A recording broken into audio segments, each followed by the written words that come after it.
It's been a while since I last did one of these videos, sorry about that.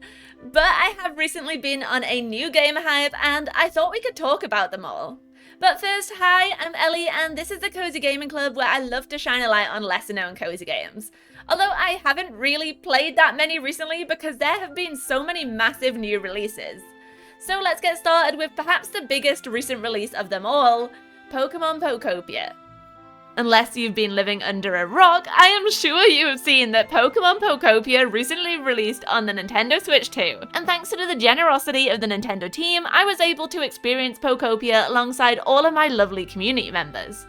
It's a bit difficult to describe what Pokopia is like, as there's nothing exactly like it, but the best way I've found is to say it's a mix of Dragon Quest Builders, Animal Crossing, and Viva Pinata. Like Animal Crossing, Pokopia runs in real time. There's daily challenges to complete to earn in-game currency, and you need to invite new villagers, or in this case Pokemon, to live on your island. There's even a little bit of the Happy Homes DLC woven in, with you needing to decorate homes to match the needs of your residents. But it seems to take a lot of its inspiration from Viva Pinata, with you needing to build a specific habitat in order to attract a new Pokemon. This adds a little extra challenge with you needing to track down all the different elements of a habitat and piece them together to complete it. Then you'll also need to satisfy a Pokemon's needs to keep them happy and upgrade the overall environment level. The building and decorating come directly from Dragon Quest Builders though, and so brings together the holy trinity to make the perfect game. And it really is quite perfect. I am not a big builder in games. Usually, I blast through the main questline and avoid doing any sort of decorating or customization, but for some reason Pokopia is different. Maybe it's because of the Pokemon that I know and love, having played the series since I was a kid. Or maybe it's because I don't need to be super creative, so I can rebuild on the ruins of the previous towns and use prefab buildings to easily create new homes. I'm not sure which it is, but I have been pouring so much time into Pokopia, and I've been having a blast. It's so much fun, and if I had one piece of advice, it would be not to race through it and just play it at your own pace. After all, I've only just reached the second area. That's not to say it doesn't have its issues though. The inventory is one of the biggest issues for me in Pokopia. After having so many games that let you cycle through different chests or pull items from all the surrounding chests for the crafting table, it is a struggle to have to search through multiple chests to find the items I need and create so many of them. It can also be super overwhelming as there's just so much to do in the game. Between exploring, building and decorating, completing the main quests, visiting the Dream Islands, unlocking new Pokemon, searching for treasures, and more. I'm also pretty sure the game is softlocked for me at the moment as a Pokemon I need to continue the story is refusing to show up. Pokemon Pokopia is also a huge investment though, especially as it's only available on Nintendo Switch 2. Is it worth the £500? For me, it is difficult to say at the moment, but I am logging on every couple of days and I've spent nearly 20 hours in the game so far, even though I've been super busy the last couple of weeks. While this next game was released on mobile a few years ago, it finally came to PC and Switch earlier this month, and I played a ton. Within the first couple of days, I'd poured several hours into Japanese Rural Life Adventure, unlocked most of the areas, and now I've got a lot of thoughts about it. Firstly, Japanese Rural Life Adventure is exactly what it sounds like on the tin. You move to rural Japan and start your new life in the Japanese countryside, except everything is run down and you basically have to restore it gradually over time. I do have a gameplay video if you want to see more of what that is like, but let's get into the review. Japanese Rural Life Adventure works great with controllers and on the Steam Deck, which isn't always a given with mobile ports. I've not encountered any bugs in the game so far, beyond getting a little stuck on various objects around the map, and the pixel art is incredible. Honestly, I have a weakness for cute pixel art games, I play them all, and this one is so pretty. When playing this game, time passed so quickly, and I found myself losing hours to it without even realizing, which is a testament to how addictive it is, but also maybe how long it takes to actually achieve anything in the game. It is very grindy, with you needing to run back and forth multiple times to get resources. Or you'll need to sleep until the next day to gain access to the shop to get the item you need to complete the quest. After all, this was originally a mobile game, and you can still feel that in some of the mechanics. For starters, you have limited stamina, which prevents you doing a lot with your day, and a lot of the map is locked at the beginning until you complete certain quests. which makes the map feel very restricted. Also, while you can befriend the characters, and I say befriend in inverted commas, the characters don't really have any depth to them. They're all named mundane phrases like kind woman and old man, and don't really have a lot of dialogue, so if you're looking for relationship building or romance, then this is not the live sim for you. Likewise, if you enjoy decorating in games, you won't find that here. Every item has a set place to be built, and you can't customize anything. Having said all that though, I still played a lot of it. It's very slow and methodical, and a good game to switch your brain off to, as there's not a huge overarching plot to pay attention to. But that's also to its detriment, because there's nothing really to drive you forward beyond the never-ending list of quests to complete. If you don't mind a very task-heavy game with no relationship building or decorating, then this may be the game for you. There's a lot of content to discover, with some players already having 20 plus hours in the game, and I have nearly 10 hours myself despite not even having all areas of the map unlocked yet. Let's move on to a game that I really enjoyed. This one is much shorter than the two previous games, so if you're looking for something you can finish in a couple of sittings, then this may work for you. I'd also definitely recommend it to anyone who is a fan of cleaning or tinkering games like Assemble with Care or Trash Goblin. After her parents pass away, Adora returns to a childhood home to sort through their belongings. With each new item she discovers and cleans, she'll unlock memories from her past and remember a story that she's tried to forget. Not all of them are happy memories, making this a heartfelt experience which may tug on your heartstrings. I played the demo for this one, so I knew what to expect going into it, and the developers kindly gifted me a key to check it out. I've recently been playing a lot of cleaning games, and the cleaning mechanics and tools in this one do not disappoint. Especially the Hoover tool that would clean up all the dust in a straight line. The added sound effects just made it even better. However, it was the objects themselves that really made this game special. From the pocket watch to the snow globe and the gramophone, each object looked spectacular and personalised. One of the things I loved the most about this one was how interactive it was, with many of the items having moving parts that you'd need to manipulate to clean up all the dust and dirt. The addition of the hint system was really helpful for finding leftover dirt easier, although it's actually not required to fully clean every item to 100% unless you want the achievement. When it comes to the story, I didn't find it as impactful as I was hoping. I found the mum's decisions a bit frustrating, but I do still think it's a game worth playing, and it took me less than 3 hours to complete. This next game is also about 3 to 4 hours long. A big thank you to my friend Ari over at Cozy Ari Games, who gifted me this one because she was so determined that I needed to play with it. Sadly, I didn't really enjoy it though, and let's talk about why. Piece by Piece is a cute shopkeeping game where you play as a little fox who has taken over their grandpa's repair shop. Every day you'll open the store to fix adorable antiques and heirlooms for your customers, then over time you'll be able to expand your offerings to include cleaning, painting, and selling your own wares too. Each item can be pieced together like a jigsaw, and you'll need to rotate each piece and the object itself to correctly repair them. At first, each new item was a lovely surprise, and I genuinely enjoyed discovering the new chicken umbrella and the elephant watering can.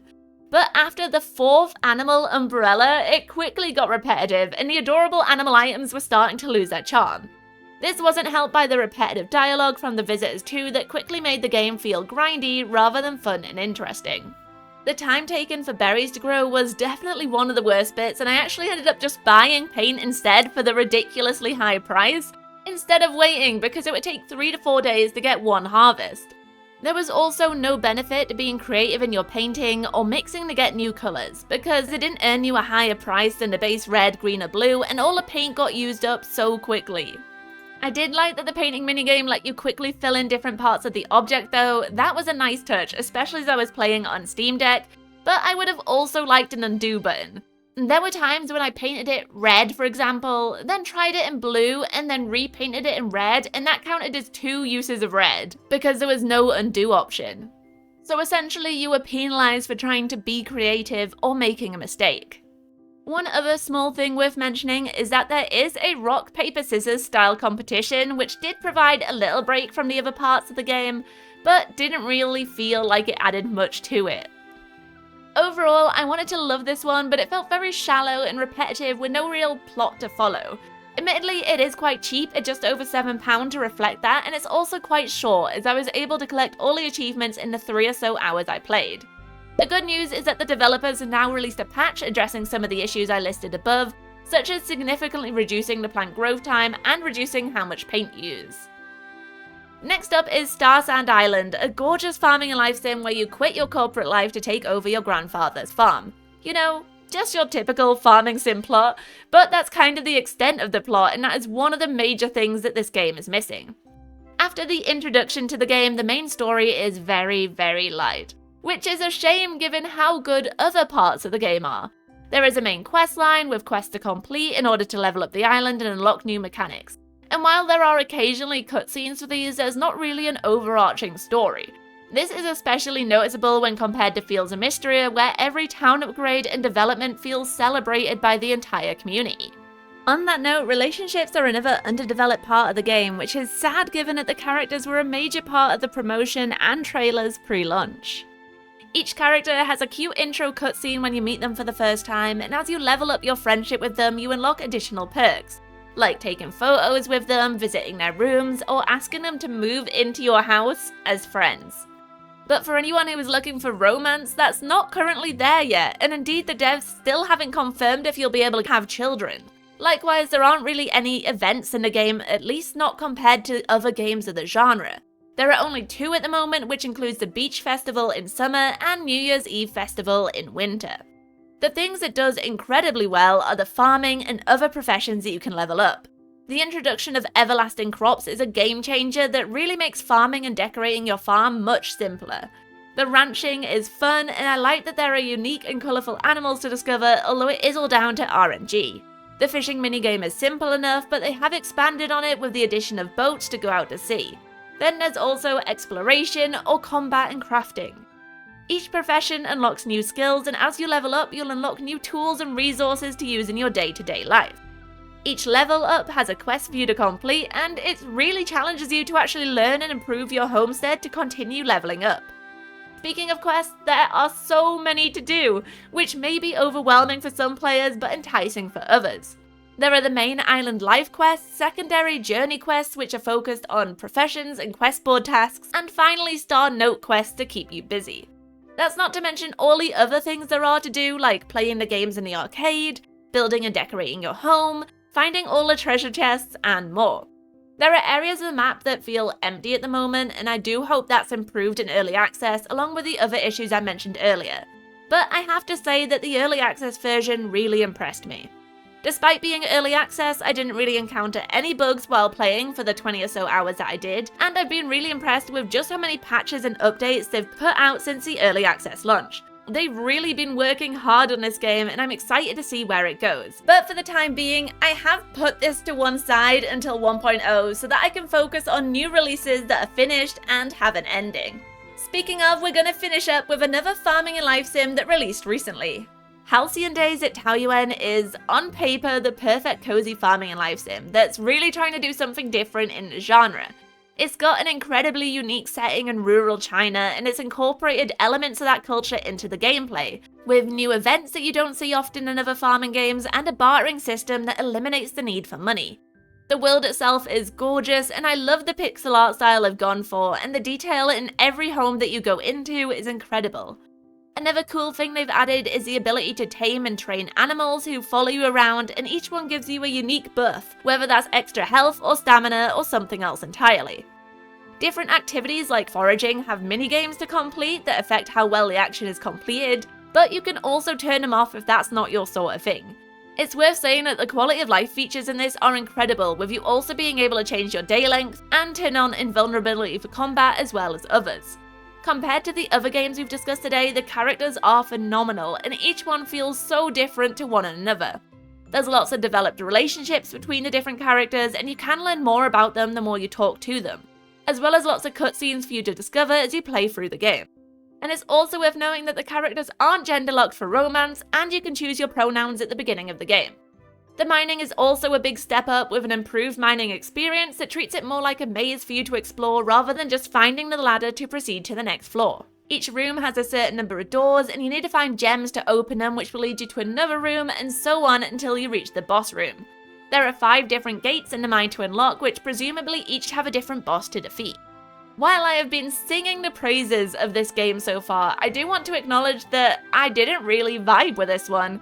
As I mentioned at the beginning, on paper this should have been a game I loved, but it doesn't really explain how to progress. So I spent most of my time lost and unsure what to do next besides die multiple times to a boss in the mine I couldn't beat. It's definitely going for a slow life vibe where you need to take fate into your own hands and decide what you want to do with your day, akin to Stardew Valley. But despite having 400 plus hours in Stardew Valley, I found that difficult to accomplish here. Maybe it's a me problem. Maybe it's because I have less hours to play games in my day now that I work full time, and I want to be able to progress and feel like I'm achieving something in my games. I'm not really sure, but I stopped playing this one at around the 6-hour mark.